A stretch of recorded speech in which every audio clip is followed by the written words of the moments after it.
ETF index mutual funds నేర్చుకుని stock మార్కెట్లో రాణించాలనుకుంటున్నారా? వెంటనే ఈ నెంబర్కి కాల్ చేయండి.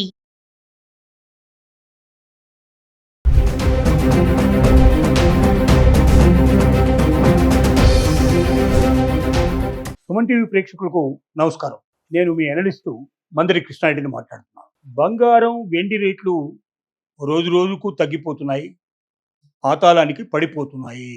రేట్లు బాగా పెరిగిపోతాయని బంగారాన్ని, వెండిని కొనుక్కున్నటువంటి వాళ్ళు అయ్యో రేట్లు పడిపోతున్నాయే, మేము నష్టపోతున్నామని బాధపడుతున్నారు. కొనుక్కొని వాళ్ళు రేట్లు తగ్గిపోతున్నాయి కదా, మేము కొనుక్కునే అవకాశం ఉన్నాయేమని ఆశగా ఎదురు చూస్తున్నారు. కొన్ని సోషల్ మీడియాలో వస్తున్నటువంటి వార్తలు ఎలా ఉన్నాయంటే 80,000కు వచ్చేస్తుంది బంగారం రేటు, ఒక తులం భారతదేశంలో 80,000, అంతకన్నా తక్కువ వచ్చే అవకాశాలు ఉన్నాయనేది కొంతమంది చెప్తున్న మాట. కొంతమంది 50,000కు కూడా రావచ్చు అన్నట్టుగా కొంతమంది ఊహాగానాలు చేస్తున్నారు. ఏది నిజం? బంగారం రేటు ఇలాగే పడిపోయి 70,000కు, 80,000కు, 50,000కు వచ్చేస్తుందా? వెండి రేటు ఇలాగే పడిపోయి పాతాళానికి వెళ్ళిపోతుందా? లేక భవిష్యత్తులో పెరిగే అవకాశాలు ఉన్నాయి? అసలు ఎందుకు పడిపోతుంది, ఎందుకు పెరిగింది?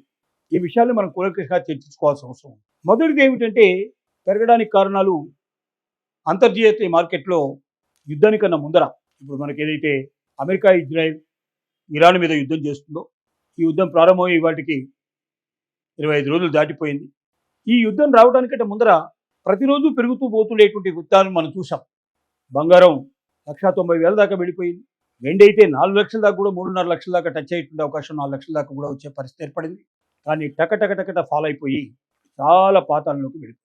ఎందుకు ఇది తగ్గుతుంది? కారణం ఏమిటి అంటే, యుద్ధం ఒకవైపున జరగడం కొంత కారణం అయితే, మరొక కారణం ఏమిటంటే క్రూడ్ ఆయిల్ దొరక్కపోవడం వల్ల బయట ఎక్కడ ప్రపంచంలో ఉండే క్రూడ్ ఆయిల్లో చాలా భాగం అమెరికా చేతిలో ఉండటం వల్ల, అమెరికా క్రూడ్ ఆయిల్ రేటు పెరగడం వల్ల అమెరికాకు చాలా లబ్ధి చెందింది. అంటే డాలర్ బాగా పటిష్టమైంది. డాలర్ ఎప్పుడైతే స్ట్రాంగ్ అవుతుందో అప్పుడు బంగారం రేటు పడిపోతుంది.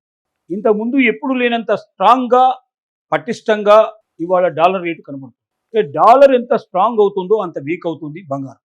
అది ఒక మెయిన్ కారణం. రెండో కారణం ఏమిటంటే, బంగారం మీద పెట్టుబడి పెట్టిన వాళ్ళు చాలామంది, బంగారం డైరెక్ట్గా కొనుక్కున్న వాళ్ళు కొంతమంది అయితే, కొంతమంది బాండ్ల రూపంలో పెట్టిన వాళ్ళు, ఈటీఎఫ్ రూపంలో పెట్టిన వాళ్ళు, రకరకాలుగా డిజిటల్ రూపంలో పెట్టిన వాళ్ళు చాలామంది. వీళ్ళందరూ బంగారాన్ని అమ్మేసుకోవడానికి సిద్ధపడ్డారు. రేట్లు పడిపోతున్నాయి, ఇంకా పడిపోతాయేమో, తొందరగా మనం బాగా పెరుగుతాయని కొనిపెట్టుకున్నాం, మరీ పడిపోతే మనం రేపొద్దున ఇబ్బంది పడిపోతామని చెప్పి చాలామంది, వేలాది మంది, లక్షలాది మంది బంగారాన్ని డిస్పోజ్ చేసేసారు, అమ్మేశారు. ఎప్పుడైతే అమ్మకాలు బాగా పెరిగిపోయినాయో ఆటోమేటిక్గా రేట్లు పడిపోతాయి. డిమాండ్ అండ్ సప్లై, ఆ రకం కూడా బంగారం రేటు బాగా పడిపోవడానికి, వెండి రేటు పడిపోవడానికి కారణాలే. ఇక మూడోది ఏమిటంటే, చాలా దేశాలు రిజర్వ్ బ్యాంకుల ద్వారా బంగారం నిల్వ చేసుకున్నాయి, భవిష్యత్తులో స్ట్రాంగ్గా ఉండాలనే ఉద్దేశం. వాళ్ళలో కూడా చాలామంది బంగారాన్ని తీసేయడం ప్రారంభించారు. కాబట్టి బంగారం ఎప్పుడైతే మార్కెట్లోకి బాగా వచ్చేసిందో ఆటోమేటిక్గా రేట్లు డౌన్ అయ్యే పరిస్థితి. మరొక కారణం ఏంటంటే, గల్ఫ్ దేశాల్లో, ముఖ్యంగా దుబాయ్ లాంటి దేశాల లోపల అసలు ఆ దేశంలో చిక్కుపడిపోయిన వాళ్ళు అక్కడి నుంచి కదిలే అవకాశాలు కనపట్టలేదు. అలాగే ఆ దేశం నుంచి ఇతర దేశాలకి సరుకులు ఎగుమతులు కానీ, దిగుమతులు కానీ ఏమీ లేవు, పూర్తిగా స్తంభించిపోయినాయి. తర్వాత గల్ఫ్ దేశాల నుంచి క్రూడ్ ఆయిల్ వేరే దేశాలకు వెళ్ళే పరిస్థితులు కనపట్టలేదు.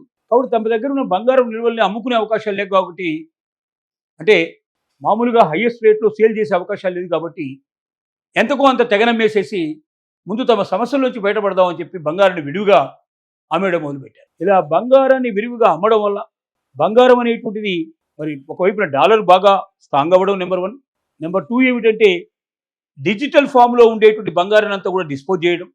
నెంబర్ 3 ఏమిటంటే, సెంట్రల్ బ్యాంక్స్, అంటే ఆయా దేశాలకు సంబంధించినటువంటి మెయిన్ బ్యాంక్స్ ఏవైతే ఉన్నాయో సెంట్రల్ బ్యాంక్స్, ఆ బ్యాంకుల్లో ఉండేటువంటి బంగారాన్ని డిస్పోజ్ చేయడం ఒకటి. నాలుగోది ఏమిటంటే, చాలా దేశాల లోపల, గల్ఫ్ దేశాల్లో ముఖ్యంగా బయటికి రావడానికి వీల్లేకపోవడం వల్ల అక్కడ ఉన్నటువంటి బంగారాన్ని అక్కడే ఎంత తక్కువ వీలైతే అంత తక్కువ అమ్మేయడానికి ప్రయత్నం చేయడం ఒకటి. ఇలాంటి అనేక రకాల కారణాల వల్ల బంగారం రేట్లు బాగా తగ్గిపోయినాయి. కానీ బంగారం రేట్లు ఇంకా తగ్గడం అనేది చాలా తక్కువ. కొద్ది గొప్ప 5-10% డిఫరెన్స్ ఉంటే ఉండొచ్చు తప్ప ఇంకా అంతకన్నా తగ్గవు. కాబట్టి ఎవరైనా బంగారం కొనదలుచుకుంటే ఇది మంచి టైం, బంగారాన్ని కొనుక్కోమని చెప్పి మనం సలహా ఇస్తున్నాం. అలాగే వెండి ఎక్కువగా ఇండస్ట్రియల్ ప్రొడక్ట్స్ లోపల ఉపయోగపడుతుంది కాబట్టి ఎలోనుగా వెండి ఒకదాన్ని ఉపయోగించరు. వేరే మిగతా స్పేర్ పార్ట్స్ అన్ని కూడా విదేశాల నుంచి వస్తే ఈ స్పేర్ పార్ట్స్తో కలుపుకొని వెండిని కూడా ఉపయోగించి ఇటు ఎలక్ట్రానిక్ వెహికల్స్ లోపల, అటు సోలార్ సిస్టమ్స్ లోపల, సెమీ కండక్టర్స్ లోపల, ఔషధ పరిశ్రమల లోపల, ఇలాగ అనేక రకాలైనటువంటి పరిశ్రమలో దీన్ని ఉపయోగిస్తూ ఉంటారు. కాబట్టి ఇవన్నీ కూడా ఇతర స్పేర్ పార్ట్స్ వస్తేనే వెండి కొనుక్కోవడంలో ఉపయోగం. ఇతర స్పేర్ పార్ట్స్ వచ్చే అవకాశం ప్రస్తుతానికి లేదు కాబట్టి హార్ముజ్ జలసంధి మనకు మూసేయడం వల్ల, మరి చుట్టూ తిరిగి రావడం వల్ల ఎక్కువ కాస్ట్ అవుతుంది వాళ్ళకి. తర్వాత ఫ్లైట్సే లేకపోవడం వల్ల, కార్గో కూడా బంద్ అవ్వడం వల్ల మరి స్పేర్ పార్ట్స్ అన్నీ కూడా ఆగిపోయినాయి. ఇలా స్పేర్ పార్ట్స్ ఆగిపోవడం వల్ల వెండి కూడా మనకు అవైలబిలిటీ లేకపోయిన పరిస్థితి. ఇప్పుడు అంటే వెండి మనం తీసుకున్నా కూడా వెండిని మనం ఏం చేసుకోగలుగుతాం, మిగతా స్పేర్ పార్ట్స్ వచ్చినప్పుడే కదనే ఉద్దేశంతో ఆ స్పేర్ పార్ట్స్ కోసం వేస్ట్ చేస్తూ వెండి కొనడం మానేశారు. అందువల్ల వెండి బాగా తగ్గిపోయింది. కానీ అతి త్వరలోనే యుద్ధం ఒకసారి ఆగిపోతే, ఈ పరిస్థితులన్నీ చక్కబడితే తప్పనిసరిగా రేట్లు పెరుగుతాయి. బంగారం రేటు పెరుగుతుంది, వెండి రేటు పెరుగుతుంది.